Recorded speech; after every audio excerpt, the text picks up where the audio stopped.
നമ്മുടെ മെയിൻ ലക്ഷ്യമായ പോഷകം എന്നത് നമ്മൾ മറന്നുപോയി. നമ്മുടെ ക്രേവിങ്സ് കുറയ്ക്കാൻ വേണ്ടിയിട്ടാണ് ഇപ്പം ഫുഡ് കഴിക്കുന്നത്. ഈ മണവും രുചിയും നിറവും ഒക്കെ നോക്കി ഫുഡ് കഴിക്കുമ്പോൾ അത് പോഷകക്കുറവിലേക്ക് മാത്രമല്ല നമ്മളെ കൊണ്ടെത്തിക്കുന്നത്.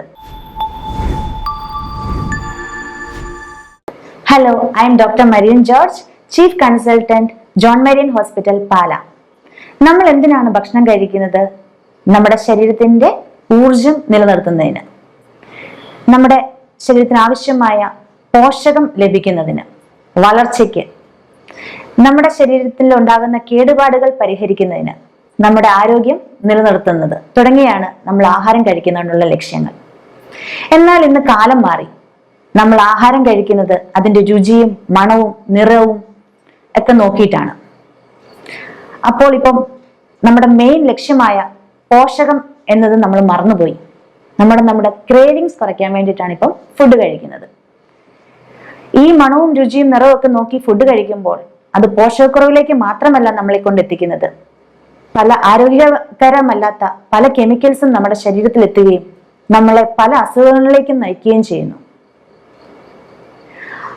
അങ്ങനെ ആകുമ്പോൾ നമ്മൾ പല രീതിയിലുള്ള ലൈഫ് സ്റ്റൈൽ ചേഞ്ചസ് വരുത്തിയിട്ടുണ്ടെങ്കിൽ, പ്രത്യേകിച്ച് ഫുഡ് ഹാബിറ്റിൽ ചേഞ്ചസ് വരുത്തിയിട്ടുണ്ടെങ്കിൽ നമുക്ക് പല ലൈഫ് സ്റ്റൈൽ ഡിസീസസും നിയന്ത്രിക്കാനാകും. മാത്രമല്ല നമുക്ക് പല മെഡിസിൻസിന്റെയും അമിത ഉപയോഗം ഒരു പരിധിവരെ നമുക്ക് തടയാനാകും. ഒരു എക്സാമ്പിൾ പറഞ്ഞാൽ, ഈയിടെ നമ്മുടെ ക്ലിനിക്കിൽ ഒരു പേഷ്യന്റ് വന്നു.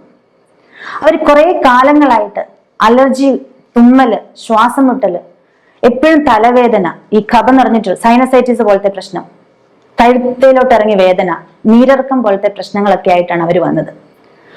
അവരാദ്യം അതൊന്നും മൈൻഡ് ചെയ്തില്ല.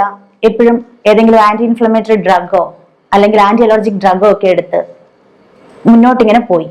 പക്ഷെ മുന്നോട്ട് പോകുന്നതനുസരിച്ച് അവർക്ക് ബുദ്ധിമുട്ടുകൾ കൂടിയത് അല്ലാതെ വേറെ ഒരു ആശ്വാസം കണ്ടില്ല. അങ്ങനെ ഇരിക്കുമ്പോഴാണ് അവര് നമ്മുടെ ക്ലിനിക്കിനെ കുറിച്ച് അറിയുന്നതും ഇവിടെ വരുന്നതും. അവരിങ്ങനെ കാര്യങ്ങളൊക്കെ പറഞ്ഞപ്പോൾ അവരോട് ആകെപ്പാടെ ഒരു കാര്യം മാത്രമേ മാറ്റിവെക്കാൻ പറഞ്ഞുള്ളൂ.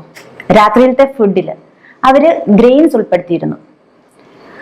അവരോട് രാത്രിയിലത്തെ ഫുഡിൽ ഗ്രെയിൻസ് ഒന്ന് മാറ്റിവെക്കാൻ പറഞ്ഞു.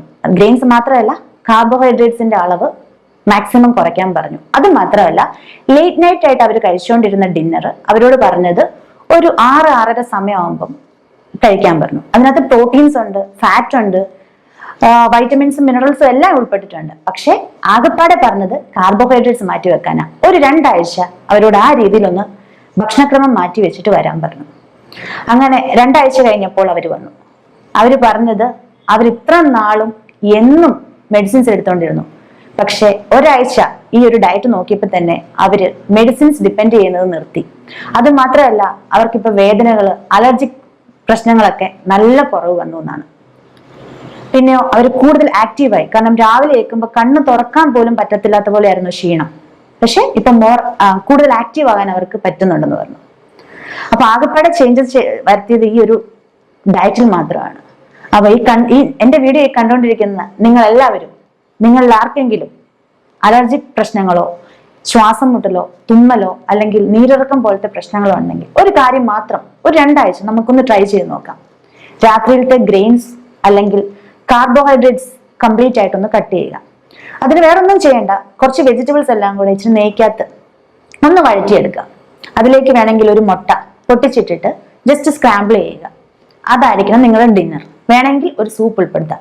ഇനി അതല്ല, നിങ്ങൾക്ക് ഈ മുട്ടയ്ക്ക് പകരം കുറച്ച് ചിക്കൻ പീസസോ ഫിഷ് പീസസോ, ഇനി അതല്ല നോൺ വെജിറ്റേറിയൻസ് ആണ്, അല്ല വെജിറ്റേറിയൻസ് ആണെങ്കിൽ ജസ്റ്റ് കുറച്ച് വെജിറ്റബിൾസ് എല്ലാം കൂടി ഒന്ന് വഴറ്റി അതിലേക്ക് വേണമെങ്കിൽ 2 പനീർ കഷ്ണമോ എന്തെങ്കിലും ഇടാം.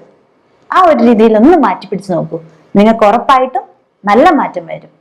എന്താണെങ്കിലും അടുത്ത വീഡിയോയിൽ കാണുന്നത് വരെ നന്ദി, നമസ്കാരം.